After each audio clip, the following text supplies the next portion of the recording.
मित्रों नमस्कार, मैं हूं बाराबंकी से प्रेम अवस्थी। हमारे साथ हैं रंजीत बहादुर श्रीवास्तव जी, भाजपा के नेता हैं, नगर पालिका के पूर्व चेयरमैन हैं और सबसे बड़ी बात है ये किसान भी हैं, बड़े वाले किसान हैं। इनके पास अपना कृषि फार्म है, धान गेहूं सारी चीज़ें पैदा करते हैं, बेचते भी हैं। आज हम आपसे बात करते हैं कि किसान आंदोलन के संबंध में। रंजीत जी, इस समय किसान आंदोलन चल रहा है हमारे देश में। दिल्ली बॉर्डर पर सब किसान जुटे हुए हैं, यूपी के भी किसान गए हैं, आप भी तो किसान हैं। हमारे बाराबंकी में IS PCS तमाम कृषि फार्म है, वो होड़ लगी रहती है उनको सेंटरों पर धान गेहूं बेचने की। ये प्रमाण है, सब लोग जानते हैं। तो आप बताइए ये आंदोलन किसके लिए है? आपने स्वयं श्रेणी का विभाजन कर दिया। दो श्रेणियां तो आपने स्वयं बना दी। बड़ी श्रेणी का नाम तो आपने ले लिया, जिसमें मुझे भी शामिल कर लिया। लेकिन मैं आज यहाँ पर अपने समकक्ष या अपने से बड़े किसानों की बात नहीं करना चाहता हूँ जो आंदोलनरत हैं। मैं बात करना चाहता हूँ उन ज़रूरतमंद किसानों की जी, जिन्होंने हमारी ट्राली भरे इस लायक हमको बनाया। हम खेत नहीं जोतते हैं, हम खेत की कटाई नहीं करते, हम धान की रुपाई नहीं करते हैं, हम अपने धान में पानी नहीं लगाते हैं। ये वही लोग लगाते हैं जिनके पास या तो छोटी जोत है, और छोटी जोत में तो उनको रोटी भी नहीं मिलती है।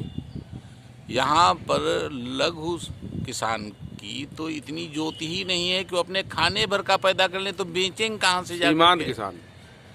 सीमांत तो थोड़ा सा बड़ा हो जाता है। अच्छा, हम केवल लघु की बात करेंगे जी जिनके पास 1 एकड़ 1.5 एकड़ जमीन होती है।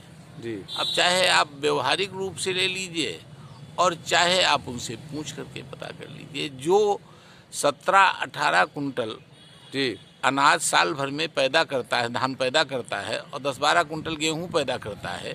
5 आदमी 6 आदमी का अगर परिवार है, 550 ग्राम आटा या राशन जेल के अंदर कैदी को मिलता है जो अपराध करके जाते हैं। तो अगर इसके हिसाब से देखा जाए तो 80 से 90 किलो राशन इस परिवार को चाहिए होता है एक महीने में। 12 नवियाँ 108, 10-11 कुंटल राशन इनको चाहिए साल भर के लिए, खाने के लिए। 20 कुंटल बेचारे पैदा किए हैं, 22 कुंटल 23 कुंटल पैदा किए हैं, दुनिया भर की ज़रूरतें हैं, और जेल के कैदी से कम राशन इनके पास है, तो बेचेंगे कहाँ से जा कर के? इनका राशन नहीं बिकता है, राशन बिकता है, बड़े लोगों का बिकता है। खैर, मैं उस पर नहीं कमेंट करना चाहता हूँ, क्योंकि हमारी सरकार स्वयं इन सब चीज़ों को देख रही है। मैं अपने ज़िले का एक उदाहरण देना चाहता हूँ। हमारे यहाँ सांसद उपेंद्र रावत जी ने यही चिंता उनको जब सताई तो उन्होंने एक काम किया। यहाँ के प्रशासन को निर्देशित किया कि यहाँ पर जरूरतमंद किसानों का धान पहले खरीदा जाएगा। जी। ये जो दलाल थे, जो बड़े किसान थे, ये बाद की श्रेणी में आएंगे। दलाल का तो खैर कोई नंबर ही नहीं होता है, लेकिन कल दलाल पकड़े भी गए। कल हमारे मंत्री जी आपने देखा, रामचंद्र का धान 3 बार लौट रहा है।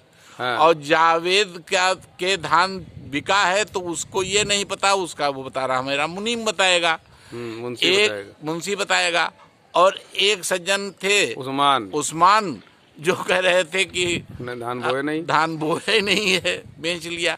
तो अब कहने का मतलब है कि इस श्रेणी का आदमी आंदोलन कराएगा नहीं, शामिल नहीं होगा उसमें, अगर उकसाएगा नहीं, सरकार को हमारी बदनाम नहीं करेगा। प्रेम जी, एक सत्य है और कड़वा सच है जी। हमारे आलू बो करके खोदने वाला आदमी आलू की सब्जी नहीं खाता है। 40 रुपए में आलू था इस बार। अभी हमारे घर में तेल पैदा करने वाला, हमको सरसों पैदा करके देने वाला स्वयं पराठा नहीं खा सकता है, नसीब में नहीं है उसके। जो कपड़े पहनता है, जो जूते चप्पल पहनता है, अगर वो मजदूरी न करे तो भूखा मर जाएगा, अगर हमारे खेतों पर काम न करने हैं। तो किसान आंदोलन में मैं मोदी जी की यही चिंता है, ये 6,000 रुपये उन्हीं के लिए हैं कि ये 5 किलो का राशन उन्हीं के लिए है कि थोड़ा अपना पैदा कर लो, थोड़ा हमसे ले लो, भरपेट रोटी खा लो, अच्छे कपड़े न पहन पाओ तो साधारण मध्यम कपड़े पहन लो, अपनी खेती बाड़ी संभाल लो। न इनके पास ट्रैक्टर होता है, न सिंचाई का साधन होता है, न इनके पास खाद होती है, न इनके पास कटाई बुआई का पैसा होता। क्या विचारों के पास तो दिल्ली आंदोलन में बैठे बड़े बड़े नेता ये बात क्यों नहीं करते हैं? ये 70% है। मैं तो ये कहता हूं कि ईश्वर वो दिन कब आएगा भारत में? लेडीज फर्स्ट लिख दिया आपने हर जगह पर, ये जरूरतमंद फर्स्ट कब लिखोगे? हमारे सांसद उपेंद्र रावत जी से क्यों नहीं मिल लेते हैं देश के लोग जो जरूरतमंद फर्स्ट लिखें? तो इसीलिए सांसद जी को लाठी निकालनी पड़ी। बड़े किसानों को, मैं ये तो नहीं कहूँगा, बड़े किसानों को स्वतः मैं अगर कहूँगा तो अतिशयोक्त हो जाएगी। मैंने अपना धान नहीं बेचा, मैं नहीं बेच सकता था, मैं सेंटर पर अपना धान नहीं बेच सकता था, कौन मेरा धान नहीं खरीदता? आज भी लगा हुआ है, इसलिए लगा हुआ है कि मेरे धान के बराबर कम से कम 15 किसानों का धान होगा जरूरतमंदों का। ये बेचारे 6 कुंटल 7 कुंटल वाले ये अपना धान बेच लें, हम नहीं बेचेंगे तो हमारी सेहत पर क्या फर्क पड़ता है? और कौन कहता है कि हमको लागत का दूना मूल्य नहीं मिलता है? 500-600 रुपये बीघे की लागत आती, 1100 की भी मार्केट है, तो दूना हो गया मेरा। मोदी जी भी तो यही कह रहे हैं कि हम आपकी लागत को दूना कर देंगे, तो दूना तो वैसे हमको मिल रहा है, कहाँ सस्ता धान है? मतलब गारंटी ये जरूरतमंद किसानों की होनी चाहिए, गारंटी जरूरतमंद किसानों जो 70% चाहिए। हम कहते हैं नहीं, हम देखिए श्रेणी अलग नहीं करते, हम विभाजन नहीं करते। बड़ा किसान भी किसान ही है तो किसान ही, वो भी अन्नदाता है, हम उसको अलग नहीं करते हैं। लेकिन आवश्यकता जरूर देखनी चाहिए। भूखे को रोटी पहले चाहिए या भरे पेट वाले को रोटी पहले चाहिए, ये अंतर जरूर निकलना चाहिए।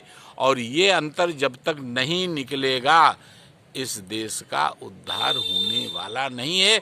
अकेले मोदी जी कुछ नहीं कर पाएंगे। ये स्वेच्छा से ये जो ट्रैक्टर ट्राली रैली निकाल रहे हैं, इनको आप छोटा किसान कह दोगे, जरूरतमंद किसान कह दोगे? ट्रैक्टर सब गरीबों के पास ट्रैक्टर है, छोटे किसान के पास ट्रैक्टर है नहीं है। लेकिन अब ये है कि चलिए खैर, किसान है। तो आप छोटे किसानों के साथ हैं, जरूरतमंद किसानों के साथ हैं? नहीं, मैं सबके साथ हूँ जी, मैं सबके साथ हूँ, ऐसा नहीं है। वो भी हमारे अन्नदाता हैं, हमारे देश के एक सजग प्रहरी हैं और हमारे देश के उद्धारक हैं। हम अगर बाहर बेचेंगे तो धन्यवाद।